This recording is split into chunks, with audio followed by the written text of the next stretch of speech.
calling the shots, and our president isn't doing anything to stop it.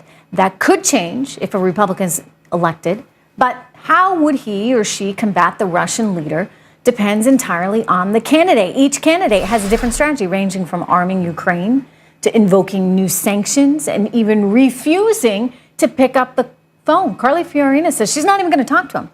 And then, folks, there's Donald Trump, whose strategy seems to be let Russia take care of the world's problems and give us a break. Watch it.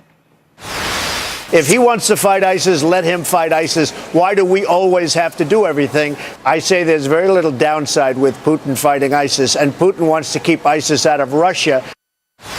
Okay, so how do we best tackle Vladimir Putin? I am joined right now by the author of a new article that outlines all of these plans. You must check it out in the Wall Street Journal. The Wall Street Journal's own Gerald Seib. Gina Loudon is also back with us. You know, Jerry, as you look through these plans, who would you say is the most extreme here? Is it Donald? Well, on one side, it's definitely Donald Trump. I mean, he has staked out a position that's quite different from everybody else's, except maybe Rand Paul's. And his view is essentially, let's let Vladimir Putin, as you just heard, sort of play the game he wants to play in Syria. We'll step back and let him handle this one. The Ukraine is a problem, but it's Europe's problem, Germany's problem in particular. I'm not worried about that. I'm not going to shun Vladimir Putin. I'm going to get along with him. I'm going to have a great relationship with him. I'm going to talk with him plenty. So he's basically staking out a totally different position than most of the other candidates who, by various degrees, want to either shun Vladimir Putin or punish him with more economic sanctions or increase the military pressure on him in Syria and in Europe. When we've tried that before, Jerry, it hasn't worked out so well. I mean, you think back to the sort of isolationist approach we took ahead of World War II, and look what happened.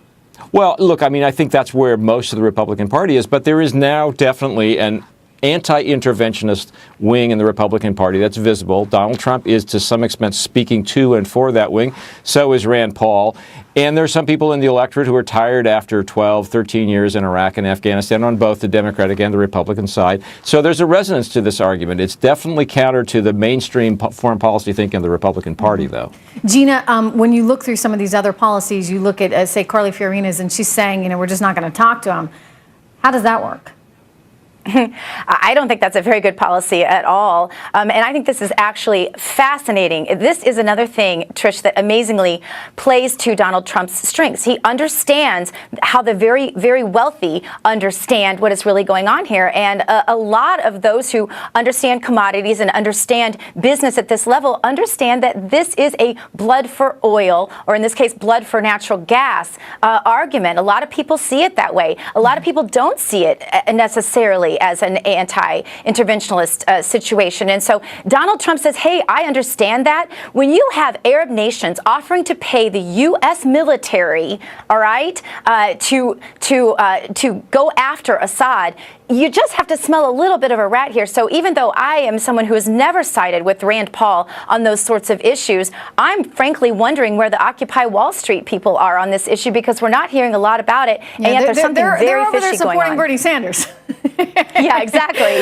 Exactly. But why aren't they screaming about this? You're getting at something which I brought up before, I think is very interesting. And Jerry, I'm curious to get your thoughts on this, whether or not Trump can sort of bridge this divide. In other words, is he perhaps on some of these issues in the middle, like he might have this appeal to the Occupy Wall Street movement, while at the same time also appealing to some extreme conservatives? I mean, it's interesting because he doesn't fit the classic mold of how a conservative would be thinking about our place in the world right now. No, he does not. On many fronts, he doesn't think like a classic conservative. He's kind of a radical centrist, I would say, and he's definitely not talking to the Lindsey Graham, John McCain wing of the party. Quite to the opposite.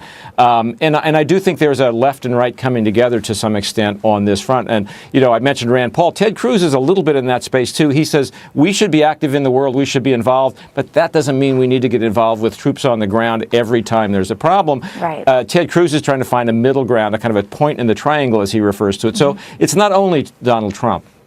We also can see that Bush is suggesting we just need more sanctions, that new sanctions might actually do the job. Jerry, in terms of your analysis that you guys have done at the Journal. Overall, is that a successful enough strategy, or does he need something more? Yeah, it's an interesting question. The sanctions on Russia are definitely working in the sense they are pinching, they are creating economic pain. What's not working is that Vladimir Putin has figured out how to basically bring forth nationalist sentiments in Russia that make people willing to endure the pain. He's blaming it on the West and essentially saying this is the price you pay to make Russia a great country again, and that is working. So that nationalism, which again, I hate to make these comparisons, but you look at where the world was pre-World War II, and you saw a lot of that nationalism and that sort of blaming there in Germany. Anyway, thank you very much, Jerry and Gina. Always good to have you guys on the program.